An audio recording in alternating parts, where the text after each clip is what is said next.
Alright, so we're going to go over my code for ECE 461, challenge problem 1. I worked in a group by myself. So first off, I included msp.h, driverlib.h, and string.h, and I defined two macros, buffer memory start, which is memory address 1, and bank 1 sector 0, which is at address 20,000 in hex. So then I declared my function, array/main.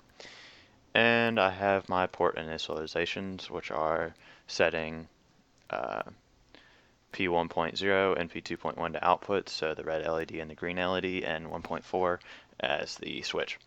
So then I have my delay 1 second timer and my delay 200 millisecond timer. And so these are set for 3 megahertz clocks, so I took the watchdog timer example, the blinky LED example from class, took the end counter and multiplied it by 2 because I was doubling the clock speed. So that's how I got the numbers that I did. I could have done it a different way. I could have actually counted, but I figured why do more work than I have to. So then I have my main function, which is where most everything resides. So I initialize and declare my delays timer for my 0.2 second delay. I initialize my ports, which I had already showed you, and I stop the watchdog timer for the time being. I turn the red LED on, waited for 1 second, and turn the red LED off, which will be used for when the watchdog timer times out, as well as to show that it's originally starting. So then I start my watchdog timer counter with a 1 second expiration. I go into my while always loop, which handles everything, and I start my delay at 0, and I count in a while loop until the delay is greater than 300. This allows for the 200 millisecond timer to go off 300 times, which is 1 minute, which is what we needed to flash. You're supposed to flash every minute. So delays for 2.2 seconds, restarts the watchdog timer and counts the delay again. And I have this little bit in here, so if switch 2 is pressed, it ends up timing out the watchdog timer if it's held for anywhere between 0.8 seconds and on. And that would send you back up here. If not, after 1 minute, it would take you down to erase/main, which is my erasing and writing of flash main memory, which I will show now. So start by declaring variables flash sector and x. I stop the watchdog timer because it takes me about 8 seconds to go through both erasing and writing of all 32 sectors in bank 1. So I set the core voltage and frequency. I set it to 48 megahertz, so it'll go through things a lot faster than a 3 megahertz clock would. And then I initialize a buffer, fill it with 0xAF, which is the filler pattern that I used, and make it 4096 bits long, which is 4 kilobytes, which is 1 sector. So first off, I used bank 1 because bank 0 has all the critical information we needed. So why would I overwrite that? I don't know. So I used bank 1. I went through sector 0 all the way to sector 31, which is 32 sectors in total. So I have a for loop that counts through each sector.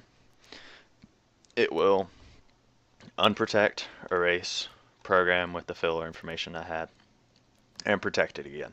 So if x is equal to 0, it will set it equal to buffer memory start, which is the address 1 that I had put above.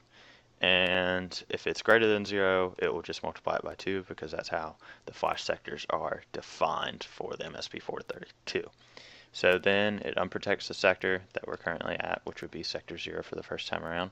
Perform a mass erase, which will clear everything that's unprotected, which is only the current sector. Then program it, which is 4 kilobytes long, with the buffer, which is filled with AF, and then protect again.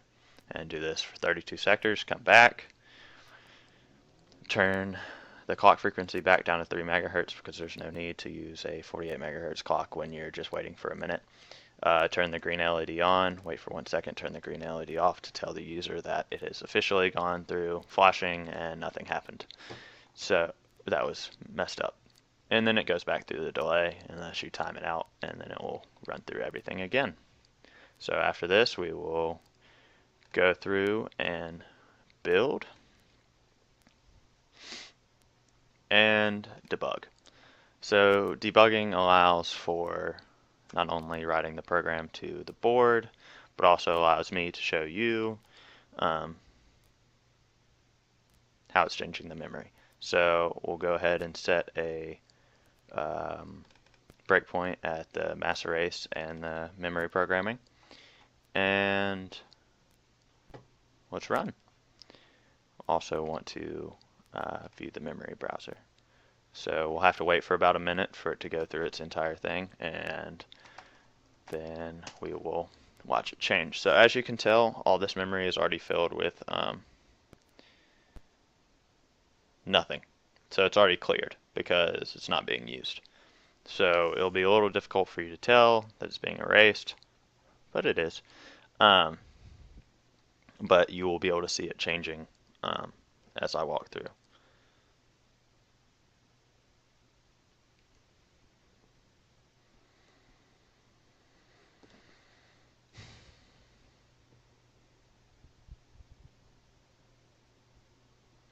And at the end of this video, I will show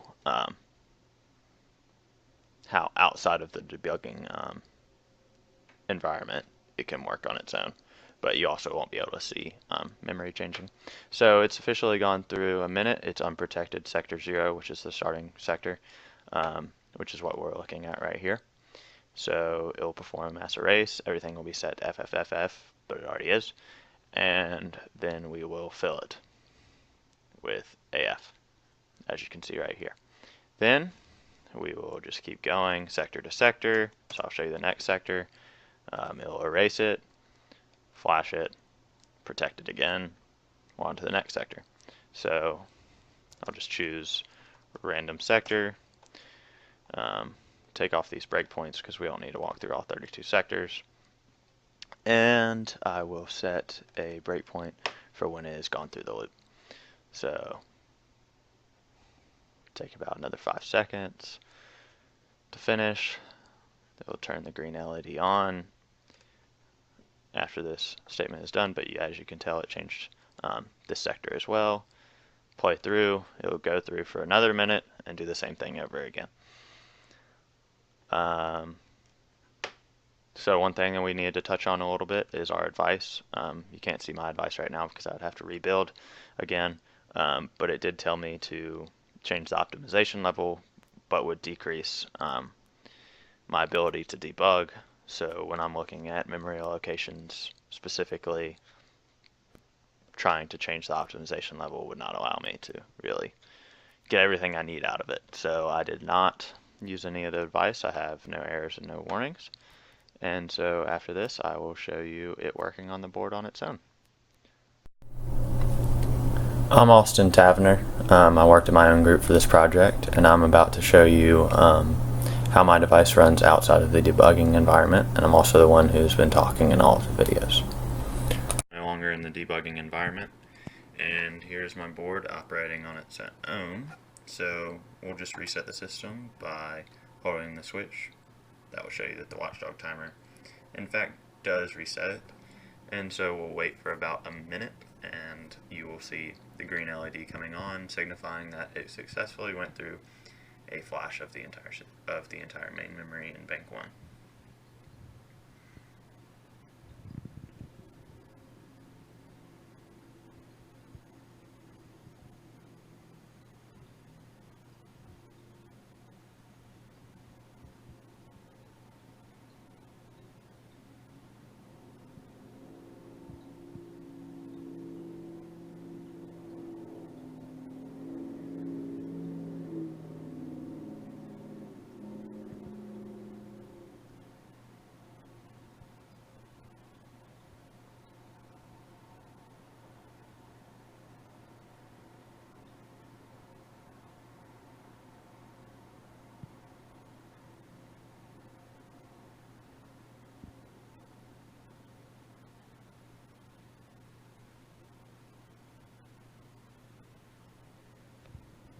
And there you have it. it officially went through on its own outside of the debugging environment.